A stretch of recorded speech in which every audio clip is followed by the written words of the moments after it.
Assalamualaikum warahmatullahi wabarakatuh. Saya Alif Laili Fitria dari kelas D NIM 205. Di sini saya akan menjelaskan sedikit tentang dinamika kependudukan pemikiran ekonomi Al-Saibani dalam sistem ekonomi sosial. Pertama, saya akan membahas riwayat hidup terlebih dahulu. Abu Abdillah Muhammad bin Al-Hasan bin Farqad Al-Saibani lahir pada tahun 132 Hijriah atau 750 Masehi di kota Wasit, ibu kota Irak pada masa akhir pemerintahan Bani Umayyah. Ayahnya berasal dari negeri Saiban di wilayah Jazirah Arab. Bersama orang tuanya, Al-Saibani pindah ke kota Kufah, yang ketika itu merupakan salah satu pusat kegiatan ilmiah. Di kota tersebut, ia belajar fikih, sastra bahasa, dan hadis kepada para ulama setempat, seperti Mus'ar bin Kadam, Sufyan Tsauri, Umar bin Jar, dan Malik bin Maghul. Pada periode ini pula, Al-Sabani yang baru berusia 14 tahun berguru kepada Abu Hanifah selama 4 tahun, yakni sampai nama yang terakhir meninggal dunia. Setelah itu, ia berguru kepada Abu Yusuf, salah seorang murid terkemuka dan pengganti Abu Hanifah, hingga keduanya tercatat sebagai penyebab mazhab Hanafi. Dalam menuntut ilmu, Al-Saibani tidak hanya berinteraksi dengan para ulama al-ra'yi, tetapi juga ulama al-hadis. Ia layaknya para ulama terdahulu, berkelana ke berbagai tempat seperti Madinah, Makkah, Syria, Basrah, dan Khurasan untuk belajar kepada para ulama besar seperti Malik bin Anas, Sufyan bin Uyainah, dan Auza'i. Ia juga pernah bertemu dengan Al-Syafi'i ketika belajar Al-Muwatta pada Malik bin Anas. Hal tersebut memberikan nuansa baru dalam pemikiran fikihnya. Al-Saibani menjadi lebih banyak mengetahui berbagai hadis yang luput dari perhatian Abu Hanifah. Dari keluasan pendidikannya ini, ia mampu mengombinasikan antara aliran al-ra'yi di Irak dengan ahlal hadis di Madinah. Setelah memperoleh ilmu yang memadai, Al-Saibani kembali ke Baghdad, yang pada saat itu telah berada dalam kekuasaan Daulah Bani Abbasiyah. Di tempat ini, ia mempunyai peranan penting dalam majelis ulama dan kerap didatangi para penuntut ilmu. Hal tersebut semakin mempermudahnya dalam mengembangkan mazhab Hanafi. Apalagi ditunjang kebijakan pemerintah saat itu yang menetapkan mazhab Hanafi sebagai mazhab negara. Berkat keluasan ilmunya tersebut, setelah Abu Yusuf meninggal dunia, Khalifah Harun al-Rasyid mengangkatnya sebagai hakim di kota Rikkah, Irak. Namun tugas ini hanya berlangsung singkat karena ia kemudian mengundurkan diri untuk lebih berkonsentrasi pada pengajaran dan penulisan fikih. Al-Saibani meninggal dunia pada tahun 189 Hijriah atau 804 Masehi di kota Al-Ray dekat Teheran dalam usia 58 tahun. Keluasan ilmu-ilmu beliau tentang hadis fikih, usul fikih, bahasa, dan segudang pengalaman real dalam peradilan Islam telah menempatkannya sebagai sosok ulama intelektual yang disegani oleh para ulama lainnya yang hidup satu zaman dengannya. Imam Syafi'i berkata, "Aku tidak melihat tinta yang begitu gemuk seperti dia. Aku juga tidak melihat ruh yang lebih ringan daripadanya. Dan aku tidak melihat orang yang lebih fasih daripadanya. Jika aku mendengar ia melantunkan ayat Al-Quran, aku merasakan seolah-olah Al-Quran diturunkan dengan bahasanya. Aku tidak melihat orang yang lebih berakal selain dia. Ia memenuhi mata dan hati." Pemikiran ekonomi. Dalam mengungkapkan pemikiran ekonomi Al-Syaibani, para ekonom Muslim banyak merujuk pada kitab Al-Kasb, sebuah kitab yang lahir sebagai respon penulis terhadap sikap zuhud yang tumbuh dan berkembang pada abad kedua Hijriyah secara keseluruhan. Kitab ini mengemukakan kajian mikroekonomi yang berkisar pada teori kasb atau pendapatan dan sumber-sumbernya serta pedoman perilaku produksi dan konsumsi. Kitab tersebut termasuk kitab pertama di dunia Islam yang membahas masalah ini. Oleh karena itu, tidak berlebihan bila Dr. Al-Janidal menyebut Al-Syaibani sebagai salah seorang perintis ilmu ekonomi dalam Islam. Di antara pemikiran-pemikiran Al-Syaibani adalah sebagai berikut. Yang pertama, Al-Kasb atau kerja. Al-Syaibani mendefinisikan Al-Kasb sebagai mencari perolehan harta melalui berbagai cara yang halal. Dalam ilmu ekonomi, aktivitas demikian termasuk dalam aktivitas produksi. Definisi ini mengindikasikan bahwa yang dimaksud dengan aktivitas produksi dalam ekonomi Islam adalah berbeda dengan aktivitas produksi dalam ekonomi konvensional. Dalam ekonomi Islam, tidak semua menghasilkan barang atau jasa disebut sebagai aktivitas produksi, karena aktivitas produksi sangat terkait erat dengan halal haramnya suatu barang atau jasa dan cara memperolehnya. Dengan kata lain, aktivitas menghasilkan barang atau jasa yang halal saja yang dapat disebut sebagai aktivitas produksi. 2. Kekayaan dan kekafiran. Setelah membahas kasb, fokus Al-Syaibani tertuju pada permasalahan kaya dan fakir. Menurutnya, sekalipun banyak dalil yang menunjukkan keutamaan sifat-sifat kaya, sifat-sifat fakir mempunyai kedudukannya yang lebih tinggi. Ia menyatakan bahwa apabila manusia telah merasa cukup dari apa yang dibutuhkan, kemudian bergegas pada kebajikan sehingga mencurahkan perhatian pada urusan akhiratnya adalah lebih baik bagi mereka. Dalam konteks ini, sifat-sifat fakir diartikannya sebagai kondisi yang cukup atau kifayah, bukan kondisi pasrah dan meminta-minta atau kafafah. Dengan demikian, pada dasarnya Al-Syaibani menyuruhkan agar manusia hidup dalam kecukupan, baik untuk diri sendiri maupun keluarganya. Di sisi lain, ia berpendapat bahwa sifat-sifat kaya berpotensi membawa pemiliknya hidup dalam kemewahan. Sekalipun begitu, ia tidak menentang gaya hidup yang lebih dari cukup selama kebaikan tersebut hanya dipergunakan untuk kebaikan. 3.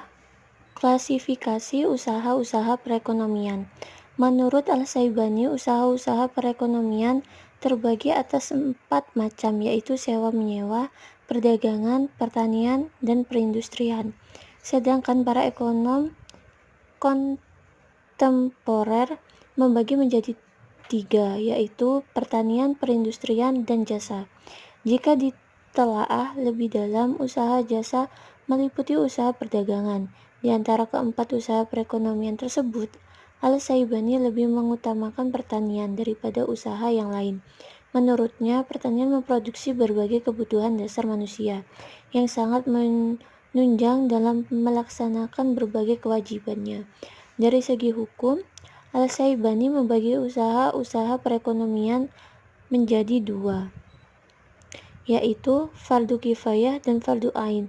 Berbagai usaha perekonomian dihukum fardu kifayah apabila telah ada orang yang mengusahakannya atau menjalankannya, roda perekonomian akan terus berjalan, dan jika tidak seorang pun yang menjalankannya, tatanan roda perekonomian akan hancur berantakan, yang berdampak pada semakin banyak orang yang hidup dalam kesengsaraan. Berbagai usaha perekonomian dihukumi fardu ain karena usaha-usaha perekonomian itu mutlak dilakukan oleh seorang untuk memenuhi kebutuhan hidupnya dan kebutuhan orang yang ditanggungnya.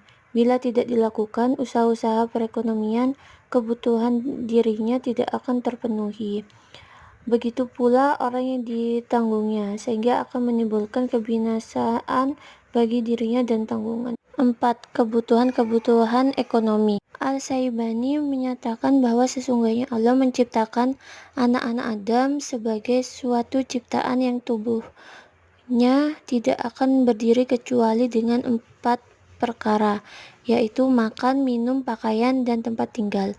Para ekonom yang lain mengatakan bahwa keempat hal ini adalah tema ilmu ekonomi.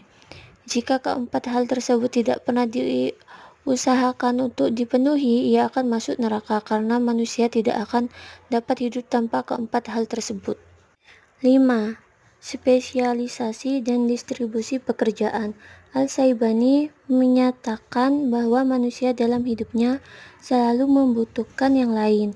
Seseorang tidak akan menguasai pengetahuan semua hal yang dibutuhkan sepanjang hidupnya. Dan kalaupun manusia berusaha keras, usia akan membatasi dirinya. Maksud saya diri manusia. Dalam hal ini, kemaslahatan hidup manusia sangat tergantung padanya. Oleh karena itu, Allah Subhanahu wa Ta'ala memberi kemudahan pada setiap orang untuk menguasai pengetahuan salah satu di antaranya, sehingga manusia dapat bekerja sama dalam memenuhi kebutuhan hidupnya. Sistem ekonomi sosialis adalah individu tidak berhak dalam kepemilikan atas harta benda atau kekayaan serta penggunaannya. Kepemilikan atas harta dan kekayaan sepenuhnya berada pada negara. Dalam sistem ekonomi sosialis, kepemilikan harta benda ditentukan oleh negara. Dengan demikian, hak individu terhadap sesuatu harta dan kekayaan hanya menerima sejumlah keperluan yang ditentukan oleh negara. Oleh karena itu, segala aktivitas produksi dan distribusi ditentukan oleh negara. Dalam sistem ekonomi sosialis, kebersamaan sosial dan ekonomi masyarakat sepenuhnya diatur secara penuh oleh negara. Manusia secara individu merupakan bagian dari sosial dan secara keseluruhan dari manusia ini melekat kebersamaan dalam produksi dan ekonomi untuk mencapai kemakmuran dan kesejahteraan bersama secara lebih meluas. Pada sistem ekonomi sosialis, terlihat hak-hak individu benar-benar dibatasi dan tidak terdapat kesempatan yang maksimal atau layak, optimal bagi masyarakat untuk berkreasi dan untuk mengadakan kegiatan produksi di masyarakat. Akses kepada sosial dalam sistem ini sangat kuat dan segala kebutuhan dan keinginan masyarakat atas suatu barang atau jasa dikontrol dan diatur serta dikendalikan oleh negara. Ciri-ciri sistem ekonomi sosialis. 1. Semua sumber daya ekonomi dimiliki dan dikuasai oleh negara. 2. Seluruh kegiatan ekonomi harus diusahakan bersama. 3. Segala keputusan mengenai jumlah dan jenis barang ditentukan oleh pemerintah. 4. Harga-harga dan penyaluran barang dikendalikan oleh negara. Yang terakhir 5. Semua warga masyarakat adalah karyawan bagi negara. Kelemahan sistem ekonomi sosialis. Yang pertama, sulit melakukan transaksi. Tawar-menawar sangat sukar dilakukan oleh individu yang terpaksa mengorbankan kebebasan pribadinya dan hak terhadap harta milik pribadi hanya untuk mendapatkan makanan sebanyak 2 kali.